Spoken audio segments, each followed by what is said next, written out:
dipersembahkan oleh Luwak hitam baru, nggak kemanisan, mantap! Selamat malam para pemirsa, ketemu lagi di Hot Room dengan saya Hotman Paris. Setelah hampir setahun, tim kubunya Roy Suryo selalu mempertanyakan mana ijazah aslinya Jokowi. Mana ijazah asli Jokowi? Tiba-tiba Polda Metro Jaya bikin kejutan, mengadakan gelar khusus dan ditunjukkanlah katanya ijazah asli Jokowi. Tapi cuma boleh memandang sebentar.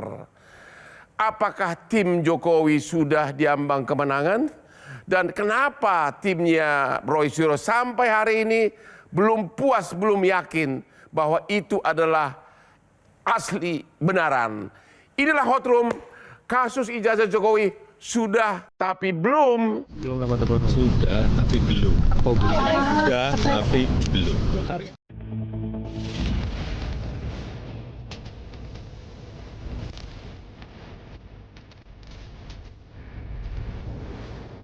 Kasus tudingan ijazah palsu Presiden ke-7 Joko Widodo kembali jadi sorotan. Bukan karena belum ada penjelasan, melainkan karena penjelasan tersebut belum menjawab semua pertanyaan. Dalam gelar perkara khusus yang diadakan pada 15 Desember 2025, ijazah Jokowi disebut telah diperlihatkan oleh pihak kepolisian. Kuasa hukum Jokowi menegaskan dokumen yang ditunjukkan asli, ada dan sah, serta proses hukum telah dijalankan sesuai prosedur. Namun di sisi lain, kuasa hukum Roy Suryo menyatakan memperlihatkan dokumen bukan berarti membuktikan keaslian secara ilmiah. Menurut mereka, perlu ada uji independen yang benar-benar terbuka. Disinilah perdebatan muncul. Apakah pemeriksaan internal cukup atau justru dibutuhkan uji forensik dokumen oleh lembaga independen agar polemik tidak berulang dan kepercayaan publik dipulihkan.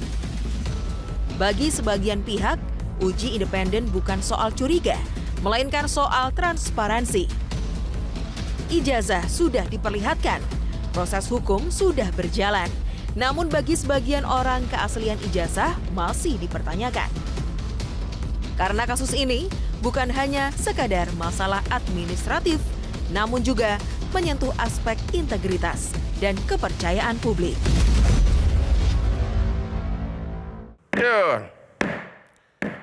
Malam ini kiri kanan saya adalah para pengacara.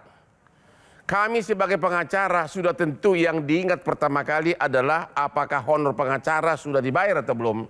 Tapi ada lagi tugas kami yang paling penting, harus mengingat jangka waktu, apakah bandingnya sudah lewat, kapan kasasi, jangan sampai terlambat, karena 1 hari pun bisa terlambat, bisa kalah. Untuk itulah perlu daya ingat. Dan daya ingat itu dipelihara, dipertahankan dengan kopi luwak hitam premium. Kopi luwak hitam premium lah yang membantu Hotman sehingga ingat semua nomor perkara, kapan banding kasasi. Ya, kopi luwak hitam premium, aman di lambung. Oke, Pak Ahmad. Ya, Bang. Kenapa tim kamu masih nggak yakin bahwa itu ijazah asli? Waktu Anda melihat, emang bentuk ijazah itu waktu gelar di Polda kayak apa? Ya, mungkin lebih tepatnya ijazah asli Jokowi ditunjukkan sudah, tapi tidak. Maksudnya adalah benar bahwa ijazah tersebut ditujukan kepada kami karena itu juga menjadi salah satu tuntutan kami. Terlepas saat itu kubu Jokowi juga keberatan. Tapi alhamdulillah karena ada penengah dari Ombudsman yang memberikan rekomendasi demi untuk transparansi, maka sebaiknya ijazah tersebut diperlihatkan. Tapi konteksnya bukan untuk memverifikasi apakah ijazah tersebut asli atau tidak. Waktu you lihat bentuknya kayak apa? Ya, kan saat itu yang kami lihat adalah seperti apa yang beredar, ya ini sebuah ijazah dengan foto lelaki berkacamata, berkumis tipis, yang sebelumnya dokumen yang sifatnya digital sudah diuji, yang sekarang kita lihat ternyata barangnya dari sisi foto sama. Adapun hal-hal hal yang lain memang kami tidak bisa melakukan verifikasi lebih lanjut karena cuma diperlihatkan, tidak boleh disentuh, diraba, apalagi dipeluk-peluk. Sehingga kami menyimpulkan memang ini persoalannya hanya untuk mengkonfirmasi bahwa ijazah itu ada dan sudah disita, bukan dalam konteks asli atau tidak. Karena sebelumnya kubu Jokowi mengklaim memperlihatkan ijazahnya di Solo oleh Jokowi yang saat itu dilakukan oleh Budi Aris Setiaji. Kami bingung ini sebenarnya ijazah ada atau tidak, itu yang pertama. Kedua, ijazah ini posisinya di mana? Apakah di rumah saudara Joko Widodo atau benar-benar sudah disita oleh penyidik? Dan penyidik menyatakan sudah disita 25 Juli dan akhirnya kemarin ditunjukkan. Jadi apa yang kamu lihat? Yang saya lihat adalah ijazah dengan tulisan Joko Widodo, ada tulisan UGM-nya, ada foto tadi yang saya sebutkan. Sudah berumur berapa tahun? Saya belum bisa melihat apakah umurnya seperti itu. Menurut kalau pandangan saya ijazah itu masih terlihat baru, terutama khususnya di foto. Untuk foto ukuran tahun 85 sampai hari ini saya kira itu terlalu kontras ya untuk maksud foto. kamu terlalu baru. Terlalu baru begitu. Nah, itu pula yang kemudian menjadi salah satu pertimbangan Roy Suryo belum akan mengakui itu asli sebelum ada lembaga independen yang memeriksa dokumen itu, diuji bersama dan tim kami dilibatkan dalam proses pengujiannya. Dan apa itu mungkin menurut hukum acara? Dalam konteks hukum acara pidana memang tidak mungkin. Akhirnya nanti di pengadilan. Tetapi dalam konteks untuk menyelesaikan perseteruan anak bangsa agar ada penyelesaian yang sifatnya legitimate, agar apa nanti putusan hakim itu tidak hanya menang di pengadilan tetapi tidak legitimate di tengah masyarakat, maka harus ada sarana untuk membuktikan di tingkat penyidikan sebelum sampai ke pengadilan, yakni pihak-pihak yang merasa punya pendapat yang berbeda untuk diberi akses ke barang bukti untuk dilakukan kajian secara bersama, atau setidak-tidaknya jika polisi sudah punya kajian, sudah punya hasil, maka kesempatan Roy Suryo harus diberi kesempatan untuk menguji objek yang sama dan hasilnya seperti apa. Jika hasilnya sama berarti tidak ada perdebatan. Anda melihat asli itu sama nggak? Kumis sama kacamata semua sama nggak? Sama seperti yang beredar. Tetapi kalau itu dikaitkan dengan wajah Jokowi, itulah jangankan kami, masyarakat pun mempersoalkan masalah foto tersebut. Karena sudah ada penelitian lain dari Roy Suryo, foto itu diuji ternyata tidak identik dengan foto Jokowi. Sementara Roy Suryo menguji ijazahnya sendiri dikaitkan dengan foto dia hari ini ternyata identik. Jadi gitu. sampai hari ini tim kuasa hukum yakin atau tidak itu asli? Justru atau itu menambah itu keyakinan itu palsu. Dengan ditunjukkan makin yakin itu palsu. Kenapa? Karena itu tadi fotonya itu ternyata sama dengan yang diperiksa. Berarti tidak identik dengan wajah Jokowi. Kedua, barang itu terlihat baru. Tidak identik dengan wajah Jokowi. Emang di foto nggak mirip ya? Nggak mirip sama sekali. Kira-kira kayak Bang Hotman dengan saya lah. Nggak mirip sama sekali. Gantengan gua. Begitu. Bos, gimana ini? Ya? Siapa? Lu, ini kerjaan kamu atau kerjaan penyidik nih? Siap. Katanya nggak mirip katanya fotonya. Enggak Gimana? juga, Bang. Jadi ini pengacara Jokowi. Siap. Jadi lebih kurang, Bang, dari awal juga kami memang tidak sependapat untuk ditunjukkan. Pertama, selain tidak ada hukum acaranya. Kedua, saya melihat ini hanya untuk mengulur-ngulur penyidikan aja gitu ya. Dan yang ketiga, ditunjukkan pun kami yakin nggak bakal mengubah keadaan. Dan betul, kemarin ditunjukkan, itu pun karena etikat baik dari direktur di Reskrim ya. Dan ternyata setelah ditunjukkan juga keluar dari ruang gelar dua pendapat. Sebagian mengakui, oh ini asli, ada embosnya, ada watermarknya. Sebagian bilang, wah nggak kelihat. Jadi kembali lagi nggak ada etikat baik gitu, Bang. Nah di satu sisi ini kan loncat-loncat, Bang, dari segi isu. Dulu yang dipersoalkan fotonya harusnya ini milik Dul Matno. Katanya nggak mirip wajahnya. Benar nggak? Mirip. Sebagian besar masyarakat Indonesia melihat mirip. Tapi kita ikuti, Bang. Isunya loncat-loncat terus. Dulu tanda tangan apa? Dia bilang ini ijazah Dul Matno. Bahkan sebelumnya Hari Mulyono dia bilang kan. Kedua, tanda tangan rektor palsu. Seiring waktu berubah lagi isunya. Ya. Sekarang berubah lagi, muncul ke foto yang katanya tidak tajam. Jadi kalau saya lihat memang ini hanya cara, Bang, untuk mengulur-ngulur, dan memang kami paham kalau tersangka ini mengakui asli, artinya apa? Unsur pidananya penuh. Case closed. Nah, itu dia kan. Jadi memang mau tidak mau mereka akan menolak dengan segala upaya. Kan tahun 85 lulus, berarti sudah 40 tahun. Betul. Suatu ijazah 40 tahun harusnya udah mulai kumal dong. Kumal, warnanya menguning. Nah ini katanya masih baru, bener nggak? Clear. Saya udah lihat dari 2 tahun yang lalu. Dia kumal, ada rayapnya. Bagian bawah itu sebelah kiri ada rayap, kena rayap loh, Bang. Dan sekali lagi, ini sudah diuji 2 kali oleh lapor, Bang.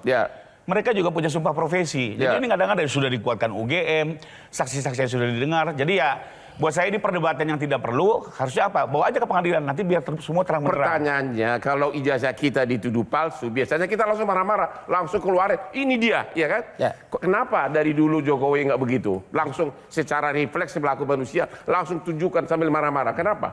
Gampang aja, Bang. Pertama, kami memang melihat ini tidak, gerakan ini bukan sekedar mencari kebenaran. Apa dong? Kami melihat ada gerakan politik di belakangnya dan sudah dinyatakan oleh Pak Jokowi. Karena itu juga kami tidak semudah itu Ya. diminta untuk ditunjukkan. Kedua, secara logika Bang, ada orang bakar rumah kita, lalu tersangkanya pas mau ditangkap dia bilang, mana sertifikat rumahmu? Baru Anda boleh tangkap saya. It's ridiculous gitu ya. Yeah. Karena itu kita berpikir, kita biarkan itu, tapi di sidang kita akan buka semuanya. Agar paling tidak mereka mempertanggungjawabkan. Satu lagi Bang, mereka ini waktu yang kita laporkan itu kan Tompis Delikti 22 Januari sampai dengan 30 April. Ya. Ada 31 objek mereka teriak-teriak di media, menyatakan ini palsu, bahkan melakukan rekayasa IT. Ya. Yang membuat masyarakat jadi yakin bahwa Ya. beberapa aplikasi. Rekayasa IT. Ya, memainkan aplikasi ini itu yang menjadi menarik apa? Ijazah Pak Jokowi dibilang punya ijazahnya Dulmanto, itu kan ridiculous sekali gitu ya. Ya. Nah, kami laporkan itu kepada penyidik untuk apa? Didalami ya. Ya. Dan yang menarik satu itu Bang, tidak ada satu kata pun mereka mengklaim sebagai peneliti. Sama sekali nggak ada Bang, di 31 objek itu. Baru setelah kami lapor, mereka mengklaim sebagai peneliti. Ya. Jadi lagi-lagi buat kami, ini peneliti ini hanya alibi aja pembelaan Bang. Seperti Ya. kita ketahui selama ini kan rata-rata pelaku tindak pidana fitnah dan pencemaran selalu mengklaim diri sebagai peneliti. Tapi kami melihat dari awal ini hanya Jadi upaya pembelaan ini dan tidak ada dasarnya Bang, mengklaim sebagai peneliti. Abang Jadi- percaya Roy Suryo peneliti? Nggak Jadi percaya kan? ijazah itu asli, Clear asli Bang. clear asli. Ketemu lagi di Hot Room, kita akan tanya nanti kepada forensik.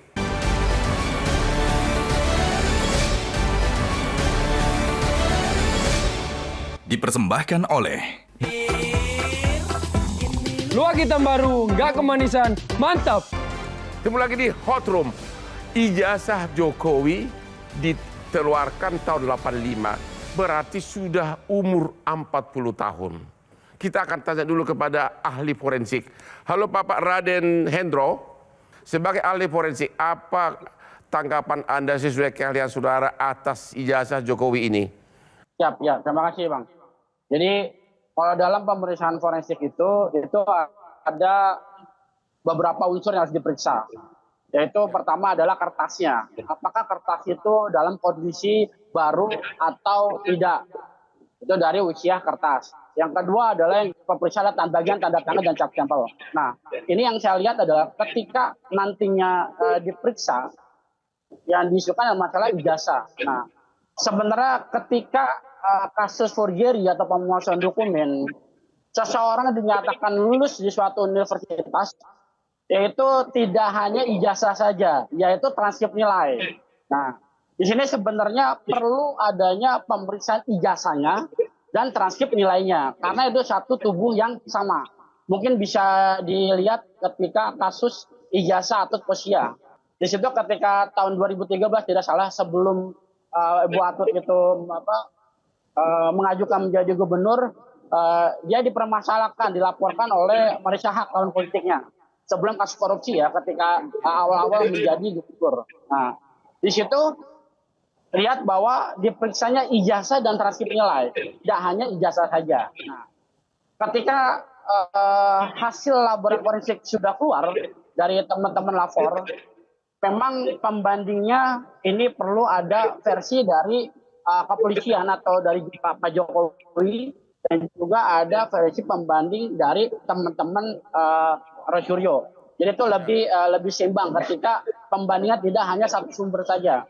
Nah, itu mungkin bisa dicek dari dua item itu Pak ya. Dari pertama adalah ijazah dan transkrip nilai, dan juga sumber dari pembandingnya. Tidak hanya satu sumber saja. Kalau nantinya diminta oleh pihak kepolisian atau dari pihak hakim, yang nantinya diperiksa itu harus dari pembanding dua sumber, baik dari Roy Suryo atau dari Pak Jokowi-nya. Seperti itu, terima kasih. Oke, jadi Anda mengatakan hanya dari umur kertas bisa ketahuan udah berapa lama usia kertasnya? Oh, enggak, kalau usia kertas, ketika kemarin kita ada kolaborasi lah dengan Forensik Australia AIP itu, kita hanya bisa menentukan kertas itu lama atau baru. Tidak menentukan usia kertas. Salah satunya diujinya adalah tentang kadar keasaman. Kadar keasaman kertas. Apakah itu kertas baru atau lama. Seperti itu Pak Bang Hotman. Kalau sudah 40 tahun, ketahuan nggak kertasnya bahwa itu sudah lama? Ya kelihatan Pak. Karena kami pun beberapa kali pernah menemukan seperti girik ya. Seolah-olah girik. Itu seolah-olah itu kertas lama. Jadi ada metode pemalsuannya, salah satunya adalah dengan direndam dengan teh atau dengan seperti dikukus atau diwapak di dalam bambu. Itu seperti kelihatan lama, tapi ternyata itu palsu atau baru. Jadi ada beberapa dokumen yang kelihatan lama tapi ternyata baru. Itu bisa kami cek, Pak. Seperti itu. Sekarang kita tanya kepada Pak Hipnu Nugroho. Apakah ada upaya hukum bagi pengacara Roy Suryo untuk membuktikan bahwa kertasnya itu masih baru, tulisannya tidak benar? Ada nggak upaya hukum yang tersedia bagi pengacara dari Roy Suryo? Ada, Bang. Jadi kalau kita lihat dakwaannya kan 310, 311. Kalau 310 kan pencemaran nama baik. 311 adalah fitnah. Fitnah tentang keadaan sesuatu yang tidak benar. Nah, sesuatu tidak benar itu apa? Adalah sebagai primer buktinya adalah ijazah. Oleh karena itu, mau tidak mau, nanti pengadilan sebelum memeriksa yang lain dipastikan ijazah ini asli atau tidak. Disitulah masing-masing pihak negara, penuntut umum membuktikan, penasihat hukum juga membuktikan dalam suatu wadah yang independen yang sama. Ini yang suatu perdebatan karena primer evidence-nya adalah ijazah. Ijazah mau tidak mau harus diperiksa, walaupun sebetulnya ini bukan dugaan pemalsuan 363 KUHP, Bang. Ini adalah fitnah dan pencemaran nama baik. Tapi karena pencemaran baik tentang bukti yang tidak benar, mau tidak mau, hakim harus memfasilitasi, membuktikan tentang keaslian bukti yang tadi. Dalam persidangan nanti, setahu kita, jaksa tinggal menunjukkan aslinya, dicocokkan dengan fotokopi, itu hanya hitungan menit di persidangan. Tidak pernah ada hakim perintahkan periksa dulu asli atau tidak. Itu bagaimana itu, Pak? Nah, inilah sekarang kan peradilan modern. Hakim harus berpikir progresif. Memang tidak diatur, tapi sebagai objeknya adalah ijazah. Sehingga kalau dipastikan ijazah itu adalah asli atau tidak, ini akan menjadikan penentuan perkara-perkara yang lain. Gitu. Oleh karena itu tadi saya katakan, hakim mempunyai kewenangan yang luas untuk berpikir out of the box, untuk memastikan permasalahan ini sehingga menjadi suatu clear demi bangsa dan negara. Tapi orang yang tersangkut di sini kan bukan sekedar seperti Hotman Paris, ini Jokowi, Pak. Gimana? Apa hakim berani? Saya kira di era sekarang harus berani. Harus berani, Bang. Karena berpikirnya itu tadi, membuktikan keaslian dan tidak asli. Fitnah loh. Fitnah itu ketua tidak benar seperti apa? Kan gitu. Harusnya ini kan sejak awal dibuktikan dulu, kan gitu. Tapi karena ini sebagai bentuk terhadap fitnah pencemaran nama baik, bukti evidence primary harus dilakukan sebagai pembuktian terhadap uji forensik tadi. Bang Hendro itu ahli forensik. Ahli forensik itu ahli yang kekuatan hukumnya itu bebas. Bisa dipakai, bisa tidak. Karena itu ilmu di luar hakim, ilmu di luar jaksa, ilmu di luar penasihat hukum. Dengan demikian, hakim akan seluas-luasnya melihat dari bukti tadi, dengan meraba, dengan melihat dan sebagainya, untuk melihat keaslian tadi. Itu yang esensi ahli di dalam suatu persidangan tadi. Mungkin saya tambahkan. Silakan. Ya, jadi gini, Pak. Dulu pernah ada kasus tentang masalah hasil forensik ya. Jadi awal itu pernah diperiksa oleh hasil laboratorium forensik, misalnya di tahun 90-an. Karena seorang ini menuntut keadilan, maka diperiksalah hasil lab itu ke luar negeri. Nah, hasilnya ternyata beda antara yang awal sampai dengan yang 10 tahun ke depan. Karena kasus dokumen ini barang buktinya tidak musnah dan terus bisa diperiksa. Nah, ketika hasil itu beda, maka yang pemeriksa yang lama sudah pensiun, dia hadir di persidangan bahwa hasilnya adalah A, sedangkan yang diperiksa di luar negeri itu hasilnya ada B. Dan akhirnya yang menang adalah hasil dari B. Nah, ini adalah kedewasaan dalam hukum ya di Indonesia khususnya. Karena kemarin saya juga sudah sampaikan bahwa jika ingin negara maju, maka Indonesia itu harus adanya forensik swasta. Itu yang pertama. Yang kedua, badan intelijen negara yang berpuluhan tahun sudah ada, tapi kenapa di Indonesia tidak ada investigasi negara? Nah, ini yang untuk kita sama-sama. Karena gini, 8 orang ini menentukan nasibnya. Walaupun oke lah untuk tentang masalah fitnah. Tapi 8 orang ini adalah nasibnya mereka. Bagaimana menjadi fair menjadi benar-benar seimbang. Karena kita lihat, kita belum tahu apakah hasilnya ini benar mendukung hasil lapor atau tidak, agar nantinya ini menjadi kedewasaan atau kematangan suatu hukum negara kita ini. Seperti itu sih Pak. Keahlian forensik sangat perlu, cumakah bakal ada kesempatan apakah hakim akan perintahkan untuk periksa secara forensik? Kita ketemu lagi setelah yang berikut ini.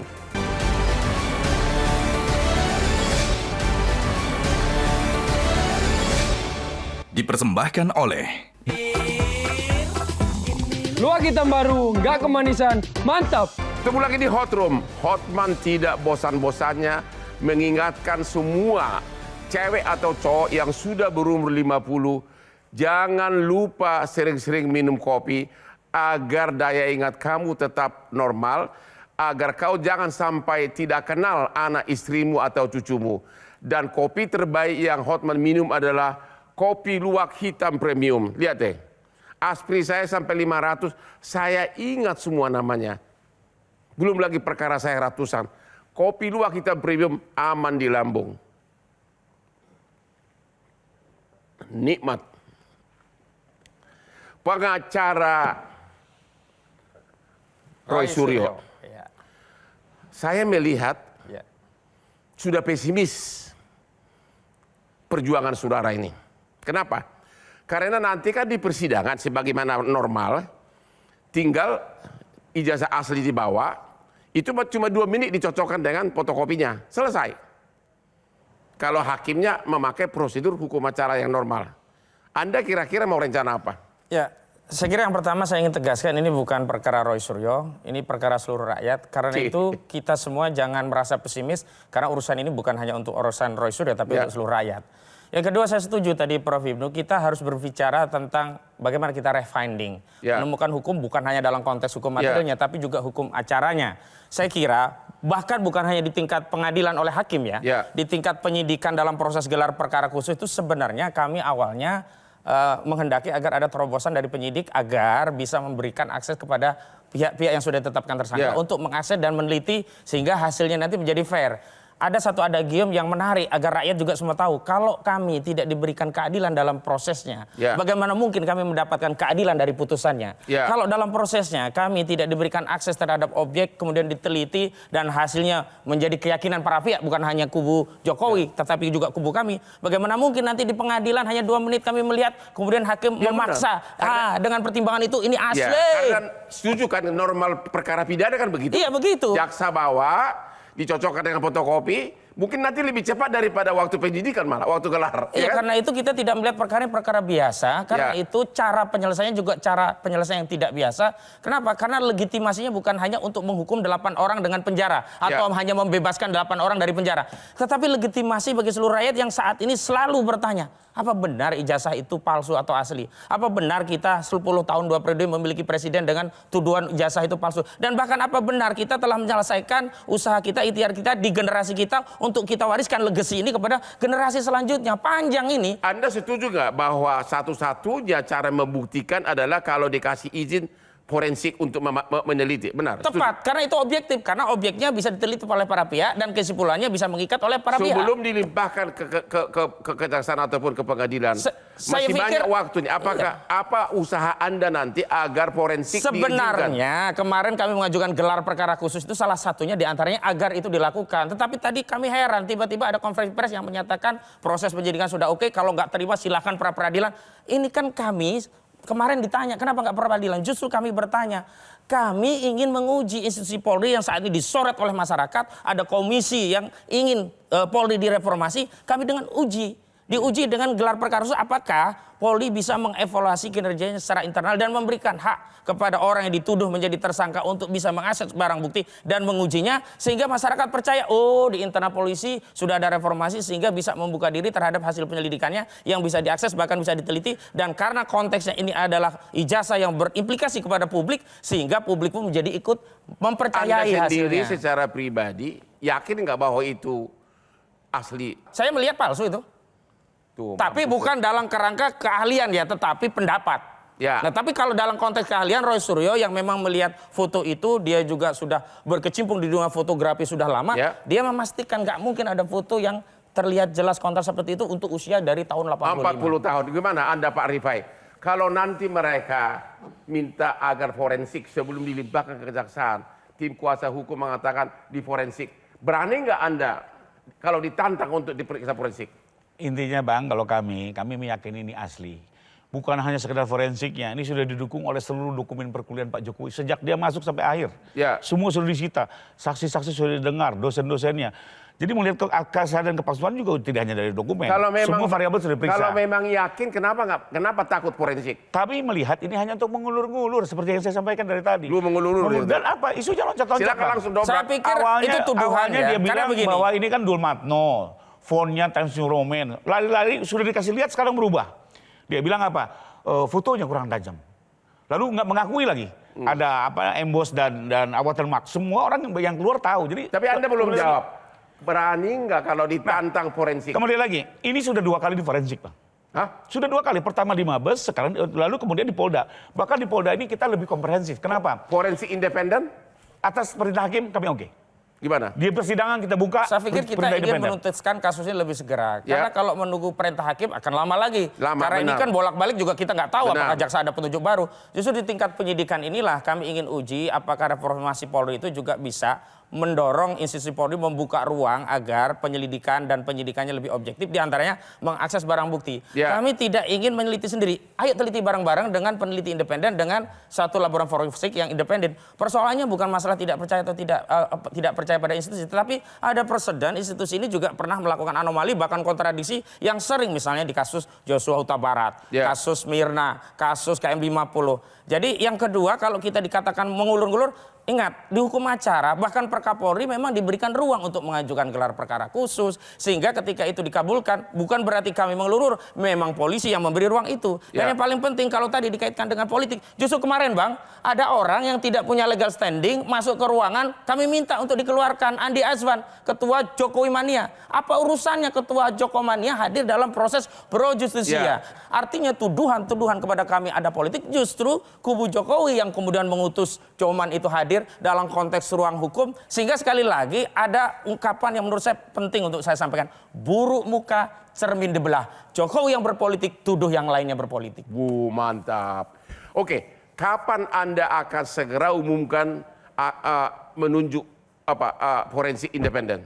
Forensiknya Apakah segera? sudah ada, kita sudah menjalin hubungan dengan ahli-ahli yang juga forensik independen. Ya. Tetapi lagi-lagi itu yang belum dibuka oleh penyidik. Yang kemarin kami ajukan sementara adalah ahli-ahli dan saksi-saksi. Dan tadi penyidik juga tidak fair karena hanya mengumumkan 3 ahli. Padahal surat resmi sudah ada 4 ahli ditambah 3 ahli berarti 7 ahli. Makanya kami komentari tadi ini satu statement dari Polda yang prematur dan tidak komprehensif. Ya. Prematurnya tergesa-gesa. Harusnya Bang, kami pemohon gelar perkara khusus, ada surat resmi dulu rekomendasinya dari pihak bagian itu, pengawas penyidik itu apa. Bukan diumumkan ke publik tanpa kami mendapatkan rilis yang resmi dari Polda Metro Jaya. Yang kedua, ternyata rilisnya tidak komprehensif, misalnya hanya menunjuk 3 ahli. Padahal surat resmi kami sudah ada 4 ahli dan kemarin di gelar perkara khusus ada tambahan lagi 3 ahli, berarti 7 ahli.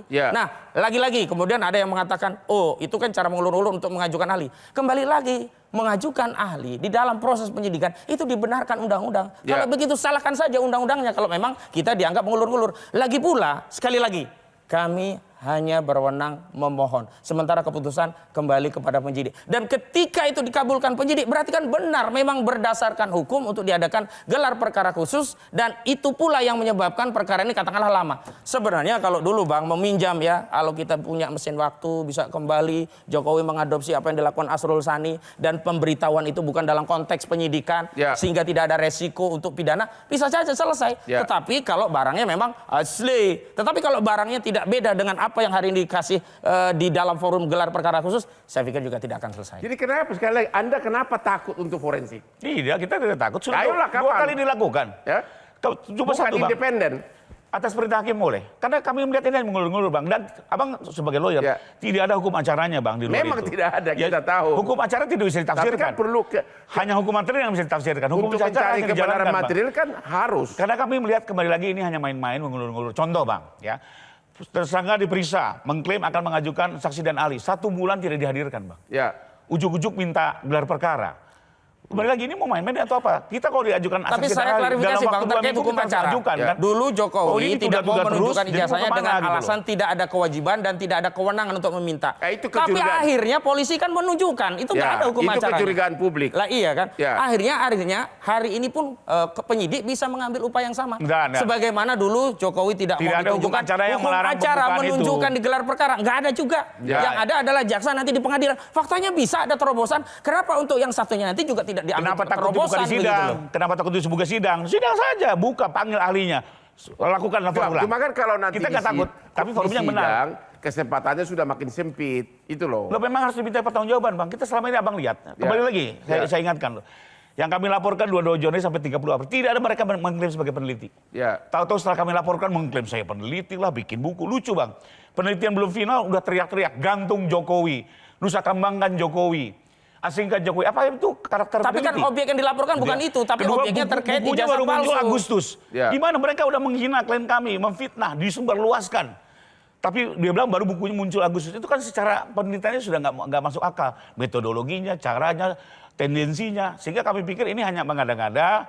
Sebagai pembelaan kami hormati, tapi menurut saya ini tidak boleh main-main lagi. Sudah setahun nih, Bang. Ya. Dan Biarkan kami saja pikir dari kubu kami juga melihat kubu Jokowi menggunakan legalitas formal untuk berlindung menutupi ijazahnya. Yang pertama, ketika tidak bisa dilindungi, ditutupi ijazah itu, menggunakan legal formal juga untuk menghindari agar diperiksa lembaga forensik independen. Ya, karena memang kalaupun mengajukan pra-peradilan, ini bukan alasan pra-peradilan. Bukan. Ini kan material, secara bukan formal formil. pasti kalah kalian. Iya, pra-peradilan kan hanya formilnya saja. Saya tambahin lagi satu, Bang. Ya. Kenapa kemarin kami juga menolak mereka meraba-raba memeriksa? Meraba-raba. Lucu, Bang. Kenapa? Ya soalnya ini tersangka yang memeriksa, lalu tersangka yang memutuskan apakah ini asli atau tidak. It's very ridiculous. Pasti tersangka akan menyatakan itu palsu agar dia terbebas. Jadi waktu itu para tersangka dan konsul mencoba-coba meraba-raba mau melihat. Ijazah pun nggak boleh. Hanya melihat boleh, ya. Jarak berapa Tapi meter? kalau sudah Jarak berapa dekat meter? 30 cm, Bang. Ya, 30 cm. Semeter ada kalau Enggak, saya, enggak. yang lainnya ada yang agak dekat. Ada dekat. Tapi intinya Dan memang cukup tidak lama. boleh menyentuh, sehingga kita tidak bisa pastikan apakah ijazah itu sesuai dengan Tidak verifikasi boleh hasil atau menyentuh, tidak. melihat satu boleh lagi, dari Bang. jarak 1 meter. Ketemu lagi di hot room.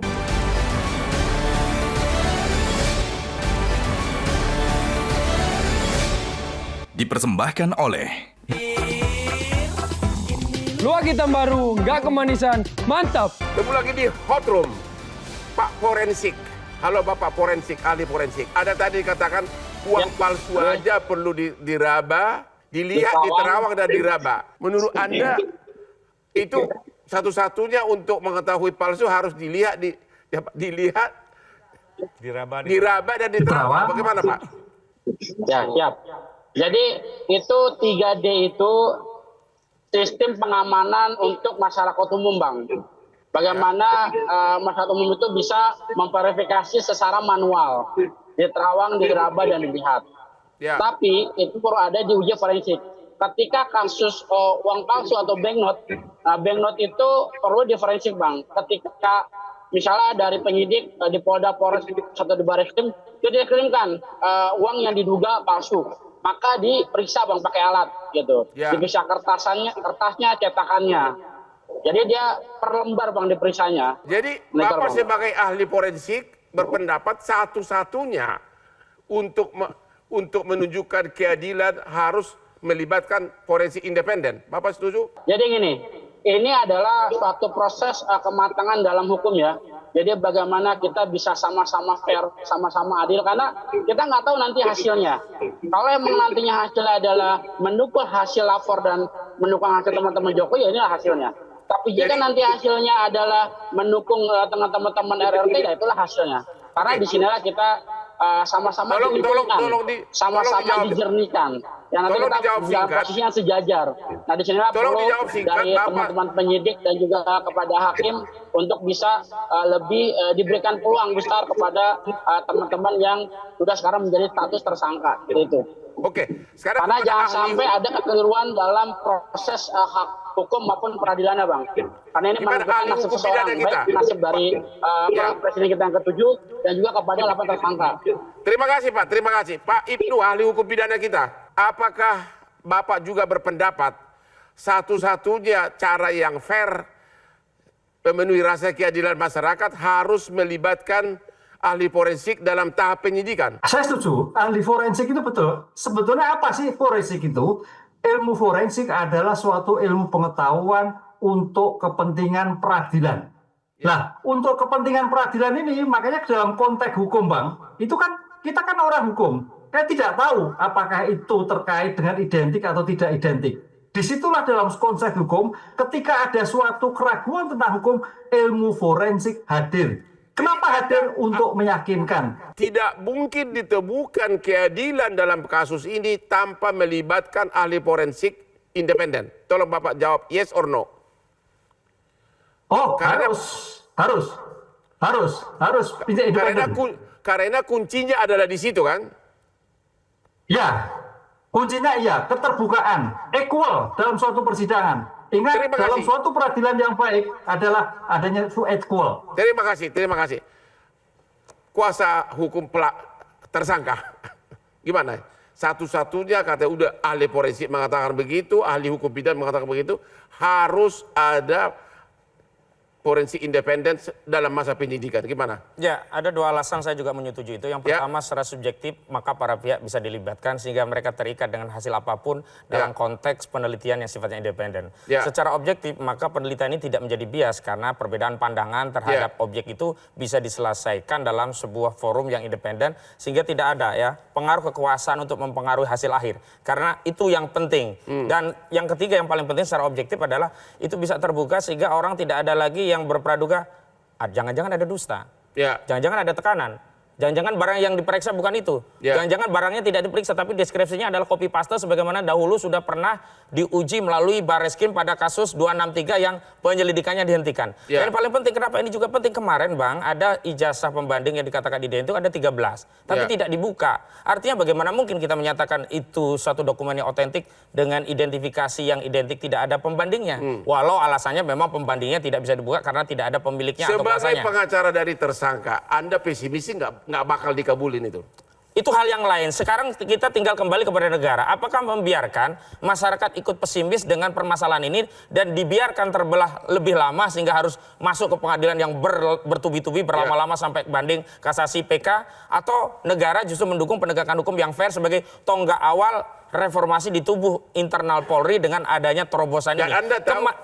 Anda tahu secara hukum acara memang selama penyidikan Anda nggak bisa apa-apa kan? Kemarin pun Jokowi tidak mau menyerahkan, ternyata ada terobosan dari gelar perkara khusus untuk menunjukkan. Saya pikir untuk yang kedua bisa saja terobosan. Kalau penyidik menolak, Anda nggak bisa apa-apa. Saya pikir penyidik tidak bisa menolak dalam konteks karena itu permohonan kita, tetapi penyidik tidak bisa menolak ini keinginan rakyat yang memang ingin ini dibuka secara terbuka. Maksud saya secara hukum acara formal memang nggak ada upaya hukum. Ada upaya hukum pra peradilan dalam konteks. Tapi kan Anda tahu itu bukan alasan untuk pra peradilan. Iya, tapi ini kan substansinya. Karena itu ini adalah taruhannya adalah penegakan hukum kita. Apakah penegakan hukum kita dibiarkan habis hanya karena formalitas atau kita ingin gali sejak awal dengan pendekatan substansial? Termasuk Anda, apakah Anda membiarkan rakyat itu kecewa? Coba. Kenapa Anda tidak berani ambil tantangan ini? Kembali rakyat yang mana, Bang? Ini kembali lagi mengklaim kan? Enggak, semua. Justru kalau saya dengar sebagai besar masyarakat sudah basi melihat isu ini, bikin pusing, betul. Karena nggak selesai-selesai dan semua ingin nonton bagaimana di sidang nantinya gitu. Nah kembali lagi, kami tidak takut dilakukan uji ulang. Benar. Tidak takut, cuma satu, lakukan dengan hukum acara yang benar. Tadi tersangka Bang Masin bilang ingin para pihak terkait. Bagaimana mungkin tersangka ikutan memeriksa ini? Sudah pasti tidak independen. Nah sekarang pertanyaannya gimana? Kalau kita lakukan juga di penyidikan, lembaga independen mana yang kita anggap bisa benar melakukan itu? Terjadi perdebatan. Paling benar adalah diserahkan ke sidang, hakim yang menentukan. Saya tentukan misalnya lembaga A untuk melakukan pemeriksaan lanjutan. Kita ikuti itu semua. Tapi kalau di penyidikan ini selain tidak ada ruang, kita juga sulit mencari siapa lembaga independennya. Artinya tim kuasa hukum Jokowi tidak akan pernah menyetujui dibentuk ahli forensik selama penyidikan. Karena buat kami ini hanya untuk menunda-nunda kembali lagi. Tidak akan pernah. Tidak akan pernah. Ini menunda-nunda. Karena kembali lagi semuanya lebih bagus diselesaikan di persidangan, publik bisa melihat, kalaupun hakim memerintahkan lembaga independen untuk melakukan uji ulang, kita ready. Sudah dijawab tidak akan pernah menyetujui. Jawaban Anda? Saya pikir kebijakan itu bukan pada kuasa hukum Jokowi, tapi kepada penyidik. Kemarin saja kuasa hukum Jokowi Hukum tidak acaranya nggak mengizinkan ada, untuk Bang. menunjukkan, tapi penyidik punya kebijakan lain. Tetapi kami minta DPR juga ikut mengontrol agar penyidik menjalankan fungsinya dengan baik, terutama setelah ada reformasi di tubuh Polri. Begitu. Pertanyaannya begini.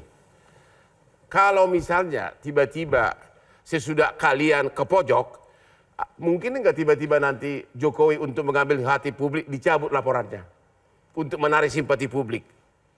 Mungkin nggak? Kesempatan itu pernah diajukan oleh beliau pada saat kami melakukan teguran terbuka sebagai dua kali ya.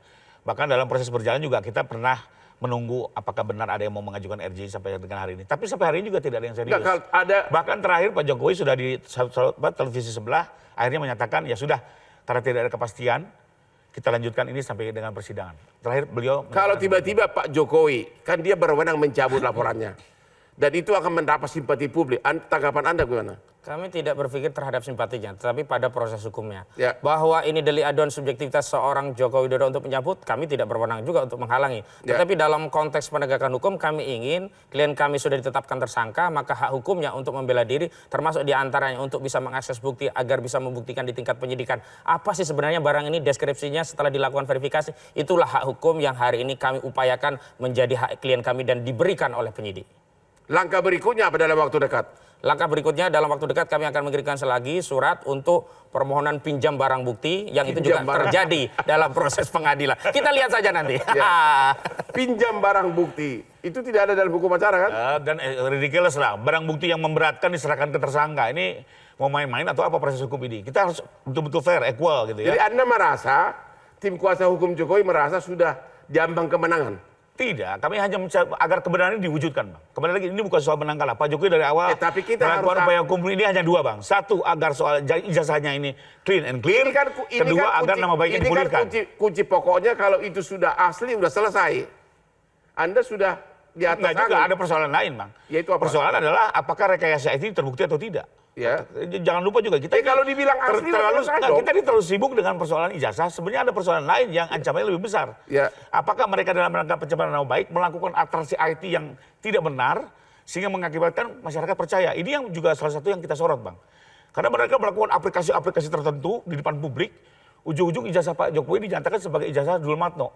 Ini kami penasaran, ingin diuji apakah kemajuan teknologi betul-betul bisa memberikan kebenaran menjadi sebaliknya. Dan itu bisa diperiksa. Sampai hari ini pun ternyata di ruangan ini pun debat tidak ada akhirnya. Sampai apalagi nanti di ruangan sana.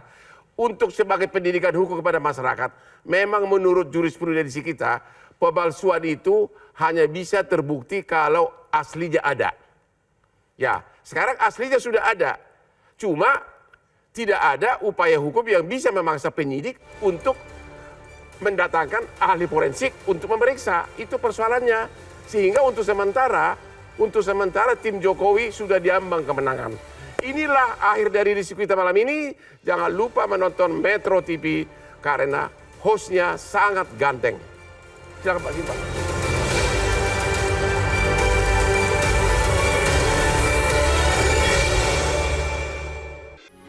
Metro TV. Jelajahi cara baru mendapatkan informasi. Download Metro TV Extend sekarang.